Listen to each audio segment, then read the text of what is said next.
say the message, yes, the meeting is now streaming. Okay, fantastic. And I'll just check on my phone for any rude comments from people, because when you and I get together, people for some reason send rude comments to us. I don't know why that is.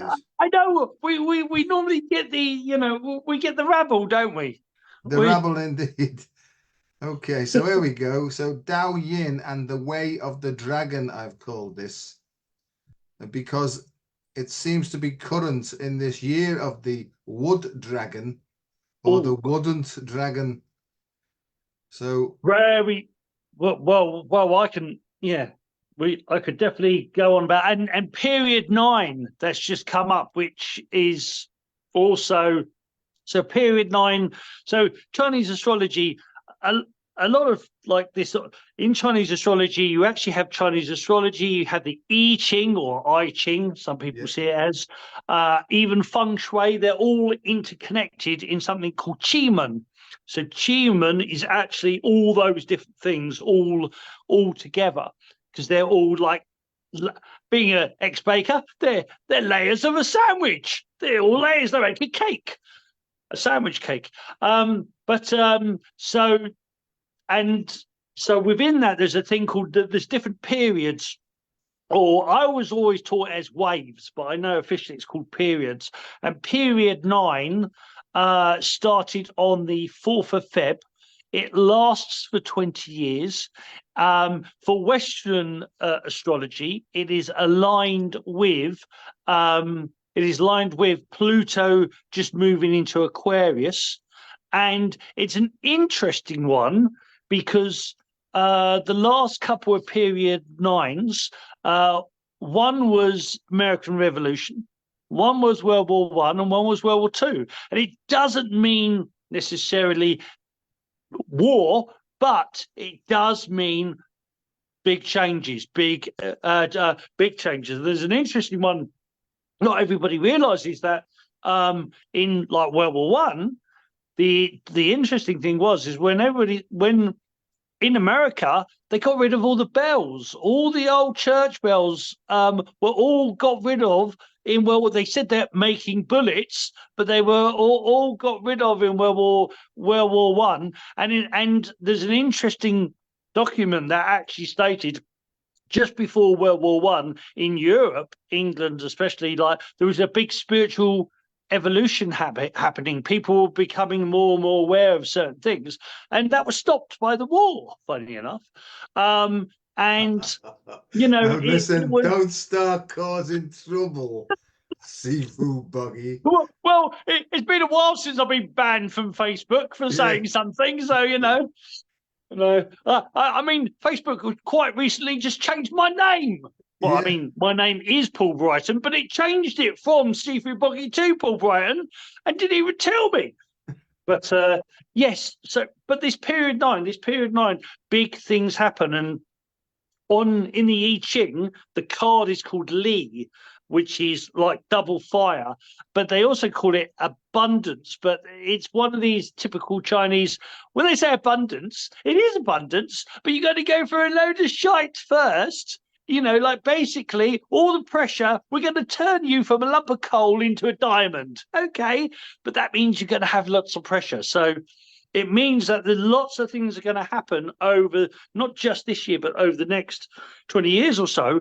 But the big thing with Li and period 9 is that if you're spiritually inclined, if you're creative inclined, or even technological, it's your time.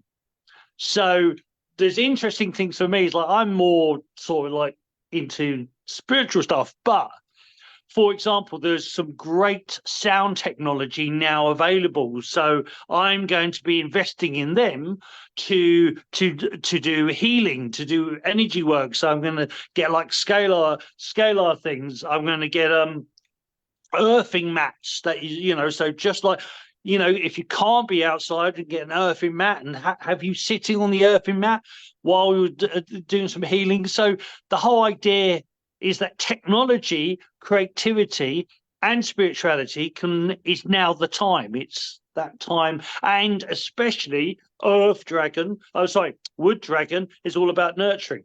It's all about nurture, and Dragon is very much galactic. It's very much the cosmic energy. And I'm now going to shut up. It's your turn. Well, I was going to say before when I had the chance, hello, Seafood Boggie. How's it going? one We hasn't don't have to seen. worry about stuff like that. We just get, just go straight into it at 900 miles an hour. That's normally our metaphor. It is, and I agree with everything that you say, but in different words. I'm very technologically inclined.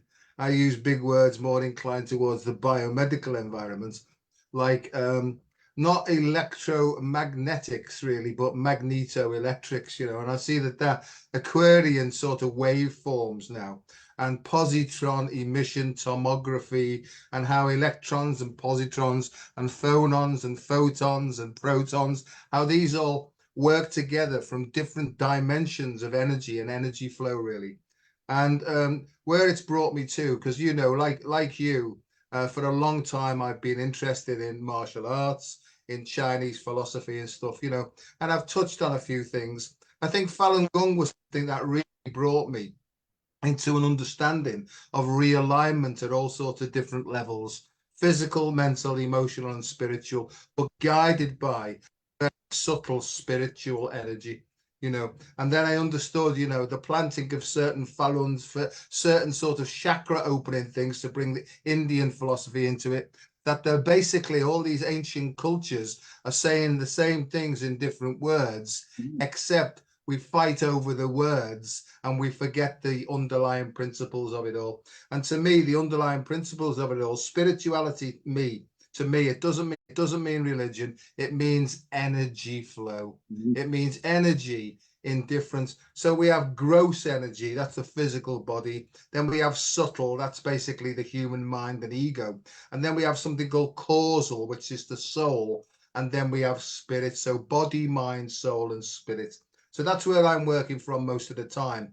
And my job seems to be is to take all this like big word stuff and simplify it, but just show people what to do rather than tell them what to do. And Boggie, I've tried to do that. I've tried to practice what I preach. No, not try. There is no try, as you know. Before you get in with that one, right? There is no try. Every day I do the best that I can to align myself with what I feel is the deepest feeling I have within me, if you like, the core spiritual essence. And I tune into that and try and allow that to guide my thoughts, feelings, and actions. Do I and sometimes I make a mighty cock up of it, but maybe it's not a cock up, maybe it's just more learning, So that's where I'm coming from. And I've called this today Dao Yin, and you mentioned Wood Dragon and nurturing, right? And that links in perfectly with this, because the nurturing aspect of the bipolar or duality of the human being is called the trophotropic side. Now, I'll explain this in a second. Trophotropic means to nurture. It's the feminine aspect. Yin is the feminine aspect, right? So this is really about, in my view, surrender, absolutely. Surrender and allowing this flow, not force, this flow to guide our progress. What do you think about that then, Seafood Boggie? Well, Doc Delaney. Yeah, no, 100%. I mean, it's always been very much with me. Or I always talk about like being childlike and play, and that's very much also like very much the dragon energy. But I've always been since I started training, I've always been very much into the Kuan Yin, the Dao Yin, the Kuan Yin energy, the divine feminine, and the classics would say that know the yang, know the masculine, but follow the feminine. Follow and we've in modern society. I used to say the West a lot, but I think really it's modern society. In modern society, we've sort of been misskewed with information. We sort of see masculine as one way and feminine as the other, and we see it really opposing opposites. And you know, like the feminine isn't weak. You know, it's like, especially like when you study like Kuan Yin, depending like sort of well, she's the Green Tara. She's got different names in different places. You know, she's even considered in the, you know, she'd be the Mother Mary energy or of the West. But the Kuan Yin is very much like you know, she's definitely the divine feminine, but she don't give a jip. Don't, you know, like, don't mess her about, because she'll freaking have you. You know, she's a tough little cookie. And you know, one of my favorite things always been, you know, I have studied the martial arts, but true martial, well, the word martial art, it's the martial is the practice and the study. The art is the flowing nature. So martial arts is not actually in modern society. We tend to think martial arts as fighting, but it's actually about personal development. It's about knowing oneself and others. And one of my favorite things in the past was teaching ladies, especially, to do martial arts in a way that it actually enhances your femininity as well as making you a kick-ass warrior. But it's that whole idea of that the, you know, you don't see the feminine as weak. It's and in you, even whether you're a man, woman, banana, or goat, you have feminine, you have masculine, and you have sacred child. And you should, for me, the Trinity, you need to be aware of all three, and you need to follow the aspects of all three. So whoever you are, you have a feminine attributes, and you should you know, you should pursue that path. You have masculine attributes, you should pursue that path. But you also have the sacred child attributes, and you should definitely pursue that as well. And it's this whole thing of, yeah, we need to play. We need to you know, play with these energies. We need to understand these energies. We need to understand each other. And just the biggest thing I think with the Li as well was is not to see things as good or bad. Is a very much a Taoist attribute, and it's this understanding that things are what they are, you know, and like you mentioned, like the chakras, the auras, the meridians. One of the biggest things that blew me away when I was a teenager was that my teachers encouraged me to go to different styles and learn different styles and learn different information. I had a great. I'm technically I'm Catholic technically, but I always say I had a great rabbi, Rabbi Ezekiel, who taught me all the different religions of the world. He taught me lots of stuff, and he blew my brain. And one of the things that very much blew my brain when I was in my teens was that when you go into the ancient knowledge, they don't talk about just chakras or just auras or just meridians. They actually talk about them all being part of the same energy system, just like we see, or medically, you see the bones and and tissues and the fascia and the muscles and everything else. The energy systems, they talked about the meridians being closest to the physical body, then the chakras closest to the emotional, then the aura closest to the spiritual, then the Merkaba or Merkaba, which is the divine masculine, the Torah field or flower life, which is the divine feminine, and then you've got the Trinity or the Dantians, which charge it all. So it's all integrated, and there's some people like me who love all this stuff and really want to delve deep, but just sort of being aware of it helps, and sort of just being aware that, well, your body's full of energy stuff and it flows, and that's important. But don't be scared. What I wanted to say was, one thing I'm realizing more is, don't be scared of technology. I don't believe in putting a chip in my brain and tuning into AI, but technology. There is technology out there that detects these different energy systems. All these energy systems have already been detected, have already been seen. Mainstream science doesn't want to talk about it, but they already know that the auras exist, the meridians, the chakras, and everything else. So there's certain technology, all about hertz, frequency, that each emotion has a frequency, and you can actually get machines that will actually focus on a certain frequency that you want to, so frequency of love or frequency of compassion, but also like healing. They know the frequency to that now.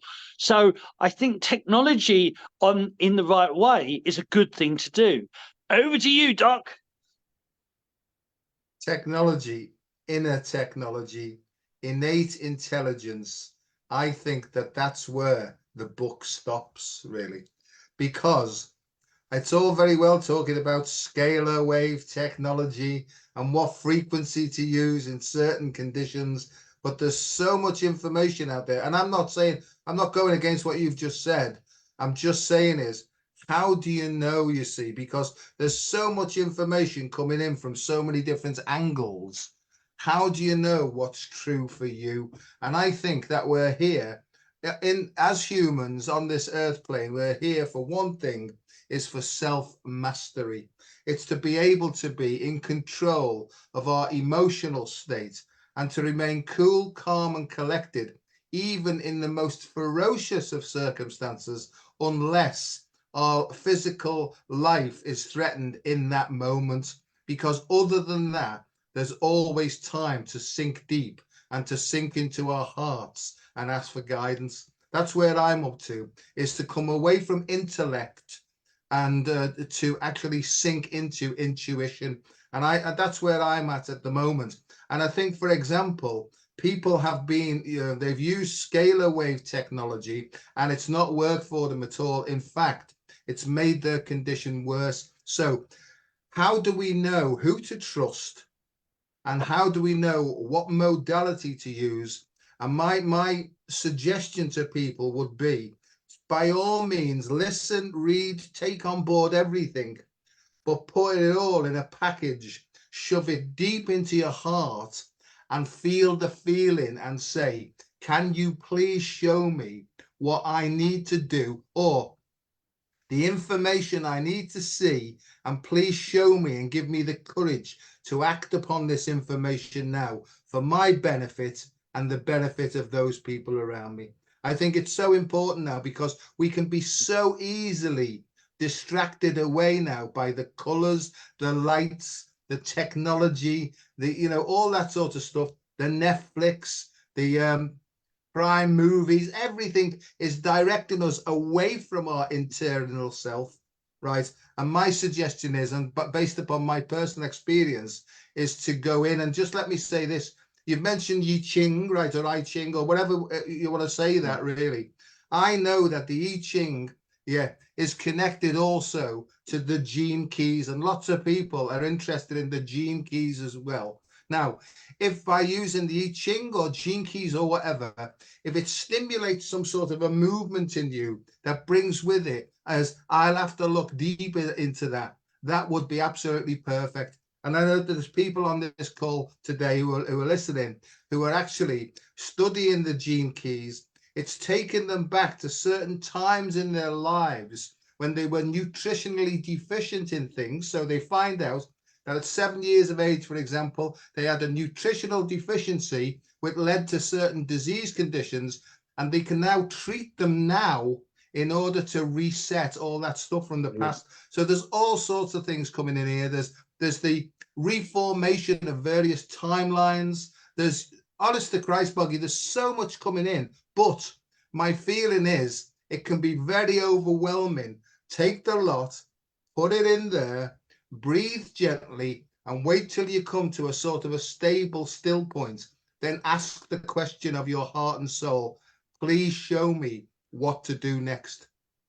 Over to you, old fruit. That's what I love about you, Doc, is that, I can run away with, I've already done that, and I'm running away with the idea or going, but you always bring it back to at least for me, a Taoist principle of listening to your heart, because that there is that thing of, in the Tao Te Ching, like the Taoist sort of philosophy of sorts, and it says about the 10,000 things, like everything's out there, and especially now, right this moment in time, there is absolutely everything. And one thing I've learned is with people is that when they're offered too many options, they do nothing.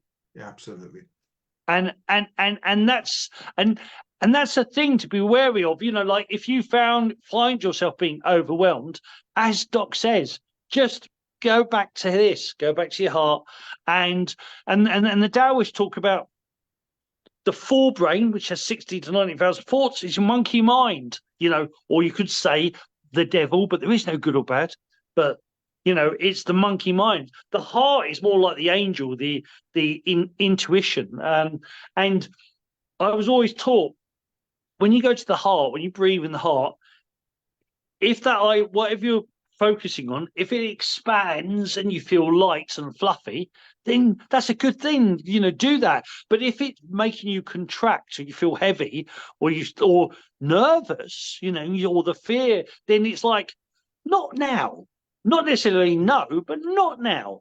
And it's such a good thing, and it's great to have Doc to remind you of the basics. Go back to the basics of just breathe and just listen to your heart, and go with what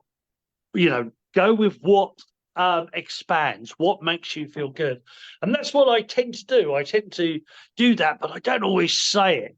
And so it's good to have Sifu Doc here to remind me, even this Sifu,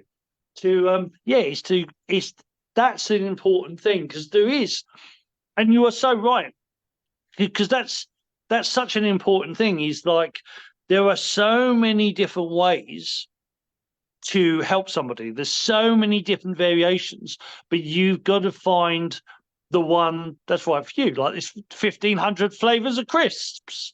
What flavor do you want? Well, you've got to sense it, or you feel it, or and then try. You've got to try, because doing nothing gets done. There is a saying within Taoism that do nothing and everything is done, but it's not actually do nothing. It is precise action. It's the domino effect. It's like you allow everything to settle, and whatever vibrates for you, whatever makes your heart expand, you go with that one action, or that one or two actions, and the domino effect will build that up. So it is about slowing things down so you can feel what vibrates and feel what expands for you. And this, like I say, that going back to the beginning, where I didn't even say hello, going back to the beginning, that Lee, what is happening now is an interesting thing, in the essence of you may find yourself very much under pressure, and very much like, everything's against you. But there's two things with that. Like, firstly, from pressure comes diamonds. So it's the universe giving you the opportunity to shine. And secondly, but maybe it should be firstly, is that this universe is very, very good at making you think you're the only one who talks to themselves, or the only one who's weird, or the only one who's anxious or angry or frustrated. And it's like, it's not until you actually observe and look around you, or even ask and talk, you suddenly thought, hold up, I'm not the only nutter here. There's others like me. Well, there's very few like me, but you get my point. That there is when you actually talk, and it's a great thing about groups, and like when you actually get out there and you open your heart and you talk to people, you suddenly realize you're not the only one out there. And this reality is very good at making you think at first you are, and you've got to remember you're not. that, you know, there are others out there, and everybody, lots of people are in the same boat right now. Lots of people are struggling with, like, you know, everything, feeling like everything is on top of them. And it's that whole idea of, you know, go within, find what you need to do and do it, because you are your best Sifu. You always have been. You know, is that your intuition, and the universe talks to you. It's just that if you're not quiet enough, says the person who never shuts up, if you're not quiet enough, you will, you know, you'll miss it. You'll miss it. But the universe talks to you all the time. You've just got to be quiet in the right way to hear it. Over to you, Doc. And that's why I love you, because behind that sort of front is peace, right? I can see a dead seriousness like myself, because we joke a lot, don't we? We joke a lot, but you know, if I was going to pick a fight, I wouldn't be picking a fight with me. You know what I mean? I really wouldn't. You know, and I've set up for nearly 25 years. I've set up group discussions, and people have been onto me recently telling me what I should do. Right? Yeah, how are you? And I don't know why, but that comes up immediately. I, Right? I, And if they I just don't got to listen, say one. I just got to say, my friend, is that somebody came up. There's a friend of ours, me and Els, got a boy, you know, like yeah, about 15, 16, but he came up with this brilliant. He said, "Let me massage my third eye." yeah. Back to you, Doc. I will be stealing that, right, from the 2 to the 1. Yeah, very good. I'll use that. But what they suggested to me quite strongly was, this is what I should do. I should set up men's groups, me, right? Because men need to talk about their feelings, you know. Now, at one level, I understand that. But my stuff is not about psychology. It's beyond psychology. It's into feelings, you know. And I'm writing this book, and it's going to take me another 25 years, I think, called it's called the F-off approach to health and happiness. And F-off stands for focus on feelings first. And there are so many people now who are on the cusp of a spiritual awakening. And what happened to me when I got my spiritual awakening, or reawakening, or whatever you want to call it, is I started to feel a flow of energy within me, you know. And I think that started to change everything, because I moved from me head to this feeling. And I've allowed this feeling to guide me now for nearly 35 years. And I think it's doing a pretty good job. Has it been easy? Has it been easy? Has it like hell? It's been bloody murder sometimes. But I have a feeling, you see, Sifu, I have a feeling that if I keep close to this feeling, I won't be presented with anything that me and it can't handle. And, you know, and looking back, there've been times when I've looked at stuff front on, and I thought, there's no way I can do that. And looking back, I was thinking, that was really good, that I quite enjoyed that. You know what I mean? So that's where I'm up to with stuff. I've organized groups now for over 25 years. I've had enough of it, right? I want to really do my own thing now, and what I'm really, really interested in. And like you, I'm interested in subtle energy medicines and how it links not only to the Western modern world, if you want to call it the modern world, but also ancient practices as well. And I know that from indigenous tribes across the world, they basically had time to sit, to look out, to consider deeply, and to be guided by this innate intelligence that's still guiding us the same way today, you know. And that's why you see these Chinese maps of acupuncture and acupressure points, you know. And you talk about the meridians, and then in Hindu philosophy, the nadis, which are like even thinner capillaries of energy, you know. And what I like was, even Christian one, is that God knows, right, every single aspect of you, even the hairs, right, on your head and the hairs on your hands. Because if you just touch one hair, you can feel that. Just try and work out how that information goes from there to your head and how you actually feel it. Don't you think that's absolutely fantastic? You know, pressure receptors under your skin, You know, the communication networks that go up your spine into your central nervous system. It's bloody fascinating, really. And I think, as you say, you don't need to know all the technical details other than everything's connected. And when I found out that the central nervous system, the autonomic nervous system, the gastric nervous system, the enteric nervous system, they're all connected. It's just that the only thing that separates them is the labels. We separate the labels so our tiny, puny human minds can get our heads around it, right? But in actual fact, it's all connected. And not only that, not only are all the organs and the elements of our bodies connected, but we're all connected as human beings. We're all connected, and we're all in this great big soup together. What am I going on about? I've got no idea. You'll have to try and translate that for me. Oh, let me just say one thing. Sorry to butt in. No, no, no, no. The importance of movement, not thinking. Thinking's important, feeling's important, but moving and bringing this together through movement and the integration, like through Tai Chi, Qigong, anything, dancing, anything at all, just to allow this to radiate out of every skin pore that we've got. I think that that's the way forward. And I think what that's called is allowing our souls to express themselves in creativity. Over to you, old fruit. But two very important, good things there. The one, there's a Taoist joke saying, as a Taoist, I wanted to write a book. So I wrote a book. There's nothing in it because it's the Tao. And it's what that sort of joke signifies.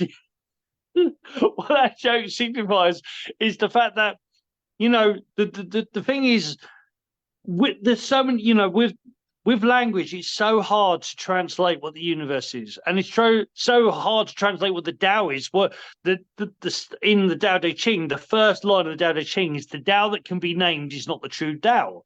And then people try to describe what that means, and it's like, it means that everything is formless. Like, you can't describe the describable. Is that there's so much out there, but even we try to describe us, but we're nameless, we're formless, we're meant to be so much more than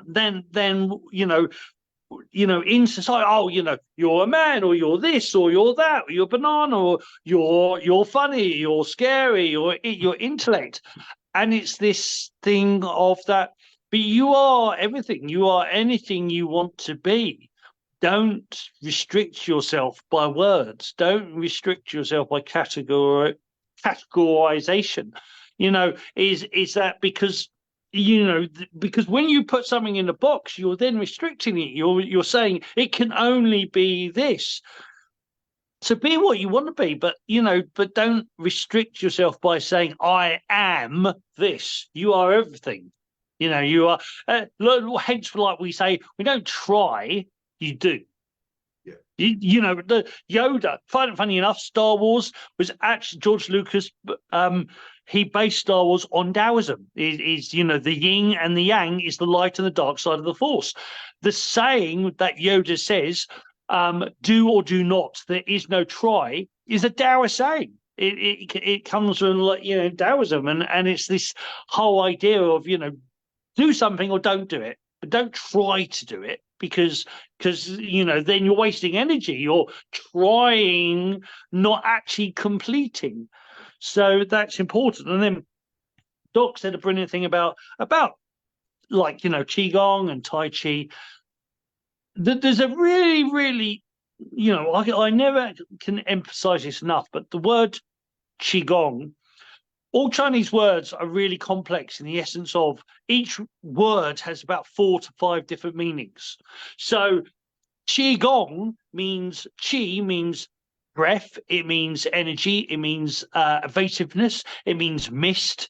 It's got quite a few meanings. Then Gong means exercise, means work, it means movement. So the words Qigong together actually got more than one meaning, so it's breath work, energy, exercise, moving your breath. Now, I like that one, moving your breath, because when you breathe and or when you move and you move with your breath, or you breath with your move, when you're breathing and moving in harmony, lots of interesting things start happening with the body. Because what they learnt is that when they did case studies in the 70s, 80s, and 90s, and with exercise, the body works in a certain way.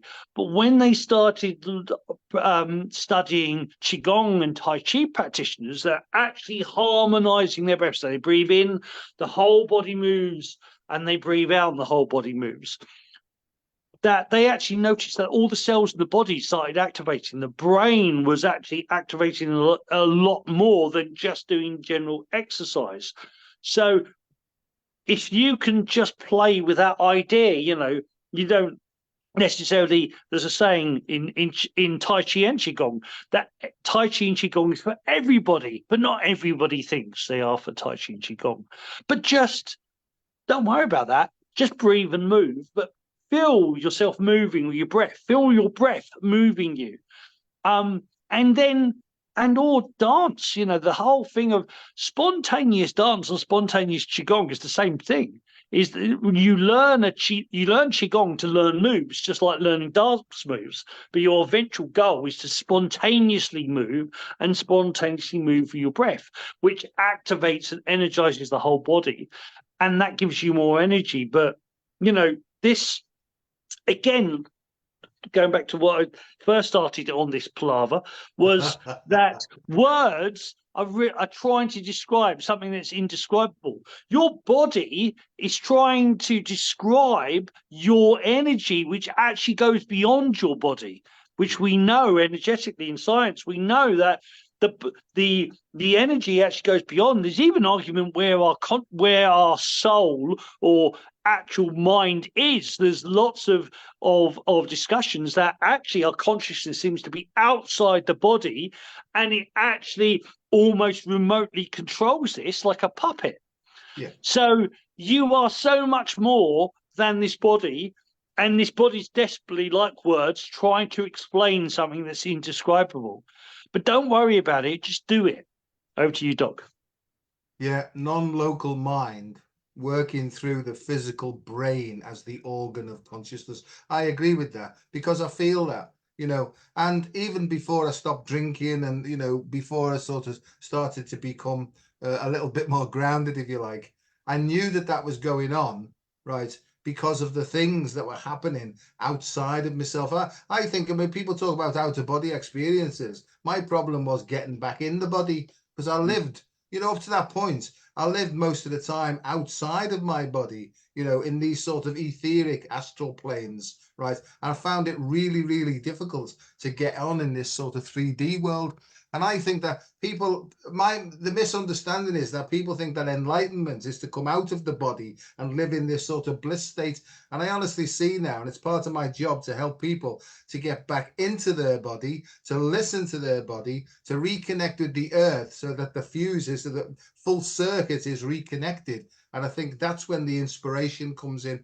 And inspiration means to breathe in, and like what you said is, at first we start to breathe in a certain way, almost harmonically, and then something weird happens, or it happened to me, is that the breath started to breathe me. And that's the thing, you see, when spirit moves up. See, I've got a thing going up my spine now. It's like, go on, son, you're doing a good job here, carry on. So when you can let go of your automatic programmed breathing, that's basically being fear constructed and socially engineered. Once you can do that through holotropic breathing, through screaming your lungs out on the beach when nobody's around, that sort of disintegrates those programmed breath patterns, if you like, and allows the spirit or the soul to breathe you. And I think that where we go is, we start off with instinct, we move through instinct, and we develop some intellect of our own. Then at some point we need to let go of all of that, and then go inside then and listen to our intuition. And then when we get really good and we can work in harmony with our soul and spirit, our life becomes inspirational then, from one breath at a time. And I think that's what it's about. But to me, Boggie, I'm just going on with this now. But to me, It comes when you surrender, not when you try and work it out or listen to some expert. By all means, listen, by all means, read, but allow it to go into your heart again and allow that then to come up. And it's like an emergence thing, really, you know. So I'm going on a lot tonight, but I think more than anything else is there's such a lot happening now in the cosmos itself, you know. The grand central sun is now moving. It's magnifying its effect through our sun. Our sun's pushing out all these great big bursts of magnetic or magnetoelectric energy, right, which is impacted upon our hearts. The way our hearts work determines the way our brain waves work, right? If our hearts are working in a fearful state, then our brains will be all looking all over the place and not relaxed. So if we can breathe in a certain way, regulate the way our heart works, we'll start to change the way our brain waves work. We can think more clearly, and we'll be able to navigate then through all this bloody lunacy that's going on the planet. Over to you, old chap. Yeah. And you know, and that's the biggest thing. I think, you know, if there's ever, well, there's so many things, yeah, you can emphasize, but the biggest thing I think right now, you know, I won't mention period 9 anymore, but with what everything's happening right now, I think it's really, really important not to get distracted by the pretty colours and loud noises that are happening. Well, the very scary pretty colours and loud noises that are happening right now, because like, you know, the outer world is definitely, there's lots of distraction out there. There's lots of fear mongering out there, and has been, you know, for a good couple of years without mentioning anything. You know, there's definitely been a lot of fear, and there's been a lot of reasons to run around like a headless chicken. And I have chicken. We have lots of chickens here at Seckles Farm. None of them are headless, but it's like, it's a way, you know, it's a waste of energy. Like that fear, you know, there's a great saying, there's nothing to fear but fear itself. You know, is that, you know, fear, anxiety, anger, it just literally burns your energy and wastes your energy. And there's one thing, you know, there's an Eastern saying, I won't say the full, like, Taoist saying, but there's a saying that basically says that and I said something similar, but you don't solve a problem with fear. You don't solve a problem with anger, and you don't solve a problem with anxiety. You solve that problem by finding your center point, by being calm and by listening. And so, you know, when things are exploding, you know, and happening all around you, you know, the best thing to do is to take a moment to stop and take a moment and to bring yourself to that center and then react. You know, reacting to the fear is not actually going to help you solve anything. So it's this thing of, when all this, you know, when stuff happens, is happening now to you, or when it happens, is take a moment to calm, take a moment to breathe, take a moment to listen within, because, you know, that's where you know, I talked about a little bit about technology earlier, but everything on the outside is only a reflection of what's in the center. You know, what you and Taoists love to talk about, you are the universe. You are the center of the universe, and yes, the universe is talking to you all the time on the outside. But if you're not actually still on the inside, you're never going to hear it on the outside. If you're too much distracted by everything on the outside that's going on, you'll miss all that heavenly glory. You'll miss all those signs. So it is that thing of, is, you know, finding a way to help you chill the puck out. Yes. And swap the P for an F. You know, is find ways to calm down, find ways to allow yourself to find some peace, so you can listen. and you know, like Doc mentioned about, you know, Netflix or what, you know, Netflix, and I stopped. We watch a little bit of TV. I can't say we don't, but I stopped watching a hell of a lot, and I definitely don't watch the news or read newspapers anymore because because then I would be like a headless chicken. There's too many things that you know they're trying to get you to worry about this, that, and the other, and if you actually on this planet and on a day to day, you got enough to focus on without focusing on all the shite that's happening around the world. You know, it's you know you've got enough things to deal with in your life, and all the shite you're carrying inside you. You know, empty some of that out. Empty your backpack, as the Buddhists would say. Empty you know, from your past. Clear that stuff out, and I think that's really important. You know, with energetically what's happening, the more stuff that you've still got in your head from the past, the more you're still carrying what your mum, your uncle Bert said to you when you were 12, and or your best friend's auntie hurt you 15 years ago, and all of that. The more you hold on to that, the more that what's happening now is going to be heavy on you. That all the stuff you carry will just make things worse. You got to start finding a way to let shite go and let things go. The Taoist one is one of my favorites, which is both easy and really hard at the same time, is breathe in the light, breathe out the darkness, the char, let in the chi, let out the shite. And that's it. But you know, there's so many ways to, you know, go and talk your feelings or go and, you know, see people. These are all great ways, but whatever way you choose, you've got to start letting out the old stuff. You've got to start lightening your load, because the energies that are coming in, and whether you see that metaphysically or whatever, the stuff that's coming in, everybody's the world's getting even crazier right now for a reason, and everything, and lots more people waking up or awoke for a reason. That something out there is affecting here. It's affecting this planet, and we can't see it, but it's you can definitely feel it. You can definitely freaking feel it, because things are crazier and stranger now than they were 5 years ago, 10 years ago, 20 years ago. So something's happening. And for me, if you don't lighten your load, if you don't allow yourself to ground, whether that's physically, emotionally, or whatever, things are going to get really crazy for you in the next 6 months. Because I really do think things are about to kick off. And I don't think war-wise, but I think spiritual evolution-wise, people are going to start, it's really going to start kicking off. So you really got to find ways to ground yourself.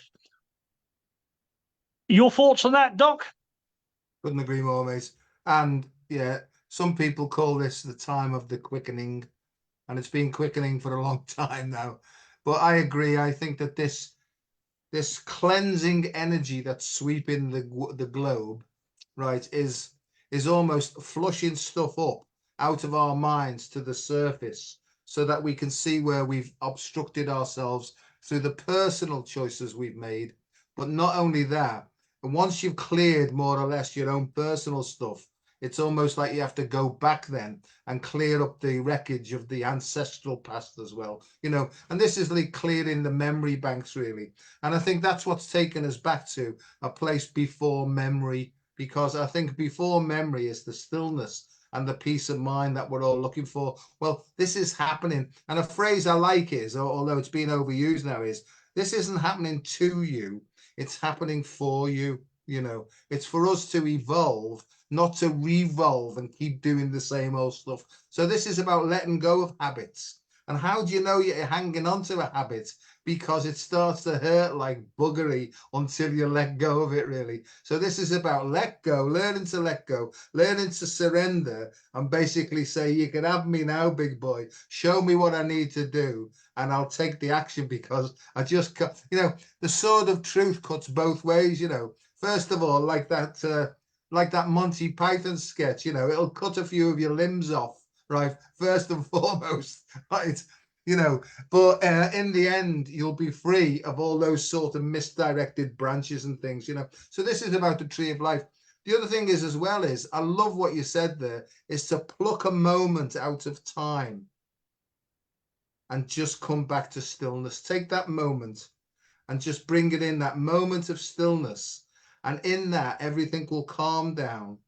And then when you're in that still point, then ask the question, please show me what to do next. And it's not something outside of yourself that you're asking, because that's where we've gone wrong, in my view, right? It's something that's actually there. It's this innate, immanent sort of library of everythingness, you know, and it's whether it's been done before and we're just reconnected what's already happened. I don't even go into that now really more, you know, but you know, it is working. Fear and evil and corroding thread, the fabric of our existence is shot through with it. What does that mean to me? It means to do with DNA. And I think our DNA is simply, in my mind, it's simply encoded and crystallized behavior from the past. Not only our own personal past, but all the pasts that have gone before us. And I think what we're having to do now is unlock all those obstructions now to allow this true power and this true flow to come in, so that we can actually be the human beings and the potential human beings that we've all been hiding away from, really. So in a way, I know you asked me for a short synopsis of this, but I'm just going to keep going till it's the end, right? In a way, this is probably the most important time in the history of man and woman and everything, because we're being given the opportunities, if you like, and the keys to the kingdom. We just need to start to let go of all the shit that's basically encapsulated us, and to take that old shroud off so that the sun can come shining through. There you go. I can feel a sun coming on. Over to you, Sifu.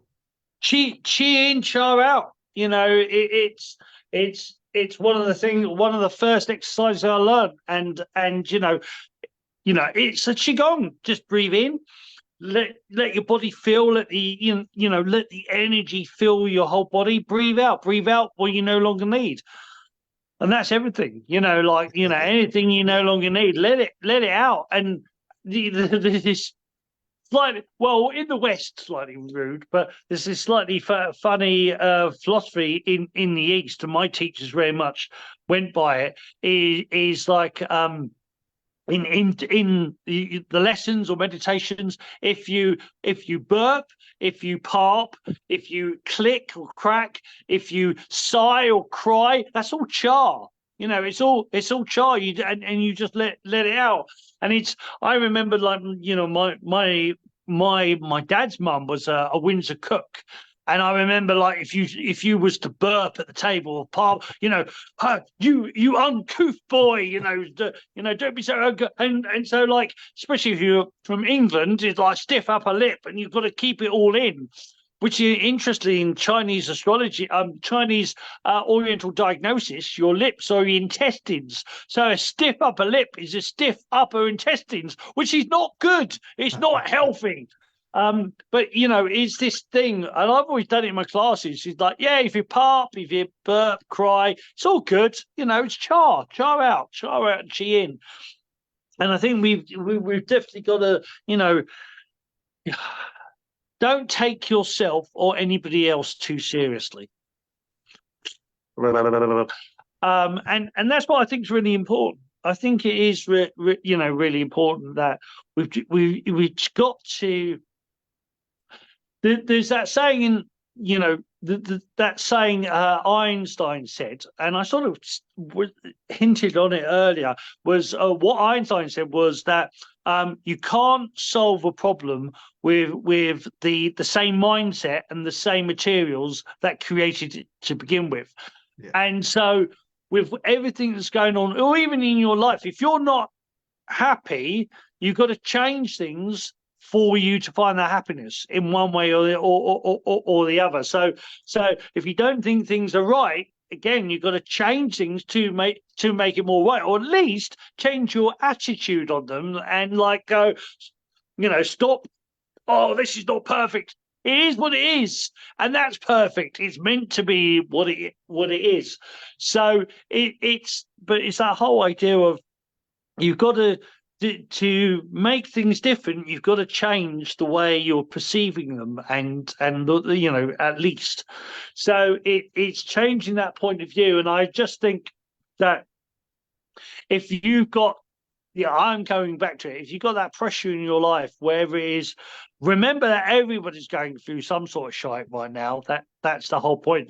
We know that because you're only got to look out a window to tell that, or watch the news for 30 seconds and then turn it back off again because you'll know. But it's that. So you're getting that pressure. Let it teach you something. Let it, one my Sifus would always say, Sifu means guide, muse, something or someone that points you along the way. It's not your boss. It's not your master. The Wikipedia tries to tell you Sifu means master, but that's not actually. You actually go back to the language. It's not what it means. It's a guide. But everything, my Sifus would say, everything is your Sifu, and that was a very profound thing for me, because everything is your guide, everything is your muse.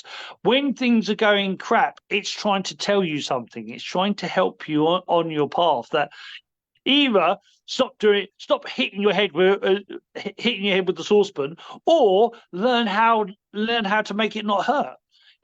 But it is teaching you something, and it's time to move forward. It's time to grow, and me and Doc, we can be very serious, and we can be very and very funny, or we can look like we're raving lunatics, but in essence we're trying to help you on your way, because humor for me is really important, because I know through for the epigenetics, one of that, humor is healing. Humor helps you heal. And you got to freaking laugh, because if you don't laugh, you'll cry, and then eventually you have to laugh. But you got to stop taking things too seriously. You got to see things in a different aspect, and there's an interesting thing of, I think we're here because we're here to grow and we're here to expand. Well, I honestly believe that when people talk about ascension, I don't think you're going up to higher realms. I think you're going back home. But so that's that's not the goal. That's what happens anyway. Eventually you'll or my nan, my nan, who was from Ireland, and my nan would say, don't worry about going to heaven. You'll get there soon enough. Live in the now. Enjoy now. Enjoy the life you are, and that's, I think, is important, is that we just often spend time worrying about, or saying, oh, I wish I enjoyed my childhood, or I wish I enjoyed this, and it's like, are you enjoying now? Or are you too busy focusing on what you wishing you did, or worrying about the things you did? Is that find the fun in the now. Find things. Don't spend too much time focusing on what's going to happen, which I was reminded by today, actually, by my lovely partner Els. Is like, like, we've got things coming up, and it's like, but don't focus too much on what's coming. Let's enjoy what moments we have now. That's important, but also, like, you're going to have worries, but there's always going to be something to worry about. There's always going to be something to moan about, but there's always going to be something to enjoy and remember as well, and focus on them. But hey, what do I know? Over to you, Doc. My nan had an expression, because she had a good sense of humor, and she read the tea leaves, by the way, because my whole family's into the Irish gypsy psychic side of things. She used to say, as a blessing and a greeting to people, may you go to heaven before me. And I love it, you know. And my dad, he was funny as well, my old fella, you know, because he used to say, you know, about people, you know, women, he'd say, what a handsome woman, you know what I mean? So I was brought up in this, and as a kid, I didn't have a clue what was going on, but it makes more sense to me now. But I agree with you. Develop your own philosophy, work with what works for you, you know, work with what gives you joy, enthusiasm, and above all, do no harm. Do no harm. And if you can be helpful, help. And if you can't, well, just do no harm. However, there's a rider to that one, because sometimes I have an expression that sometimes we need to punch with love, you know.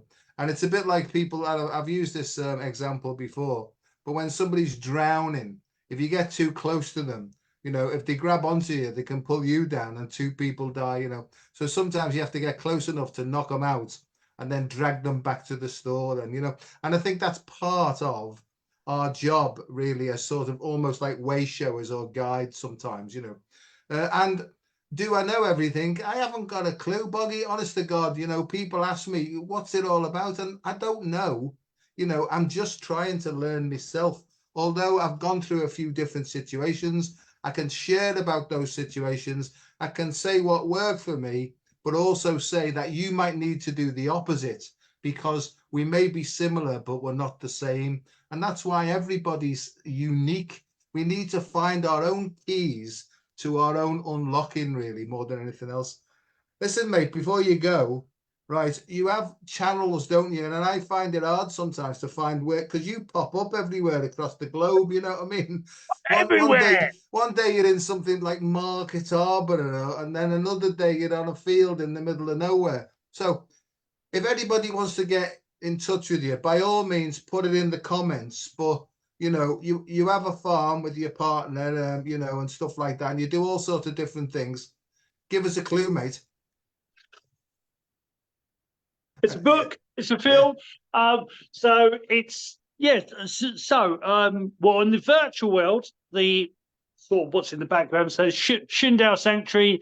I teach virtually. I have students all over the world, and that you can find here at the moment. I'm Paul Brighton. In another few weeks, I'll go back to Seafood Boggie, which I'm normally known as, but on YouTube and Instagram and TikTok, you'll find me under Sifu Boggie, SIFU BOGGIE, and that's the online stuff. Now we do have a farm and we do weddings and we do weddings and Airbnb here, and I've actually got a healing sanctuary here, and I also have one in Freeman Street Market, by the Freeman, not the Masons, the Freeman, and they in and that's in Grimsby. And so if you're around this area, you can always come and say hello. And I do massage and energy work and you know, dropping a bomb in your consciousness and then leaving you to it. Bye bye. No, I don't really. Well, sort of. But yeah, I can help in many different ways. And like I say, I do online stuff as well as physical stuff. And you can just drop me a message and say hello, and we'll go from there. Over to you. Thanks, How mate. can we find you, more importantly? I don't want anybody to find me. I'm too busy, right? You know, I'm not touting for business or anything at all, you know, but most people don't know, but I'm supposed to be retired, but I'm doing a lot of work with universities. I work in postgraduate medicine. I supervise. I've got 60 students that I'm supervising at the moment, right? So I'm busy. So if you send me a message and I don't get back to you, right, it's because I'm chock-a-block. There's a reason for it. I'm not a rude person, but sometimes I have to sort of watch my own energy levels. And I know that the people who contact me will hopefully understand that. So I'm trying to be as clear and precise and concise as possible there. And from time to time, I do pop up with various shows like this one, because we haven't done one of these for a good few months, but hopefully we'll do them every now and then, because I do feel, and people say that they are useful, right? Christ, God knows why. Really? God knows, yeah, exactly. Who Yeah. are these people? And then I'm doing something with a lovely person from Oslo Kristen Van Besset, you know, and we're doing something about the language of love and light. And we do some light language on there and talk about, you know, communication from whether it be different parts of our brain, our mind, whether it's coming extra test. It doesn't matter to me. It's just that sometimes information flows in and it doesn't seem to make any sense at one level, but it's perfectly sensible at another level as well. So I don't try and work anything out anymore. And then on other times, then I might have somebody who'll talk about physiology and the nervous system and things like that. So different things. How do I choose? I just go with what I feel. I just ask me heart, shall I do this? And I almost get a or a ooh, you know, and that's how I choose really. So it's not a personal thing. It's just don't blame me if I don't get back to you. It's me heart. So as the wonderful seafood Paul Simon once said, I know what I know, I sing what I said, we come and we go, it's a thing I keep in the back of my head. Bye-bye. Aye, and all that. Boggie, I love you, mate, and we will do this, God knows when, but when the time is right. And good luck to you. My regards to your good lady, and speak to you soon, mate, and thanks very much. All right, take care. Yeah, cheers, mate. Bye. Bye for now. Thanks, everyone. Bye-bye.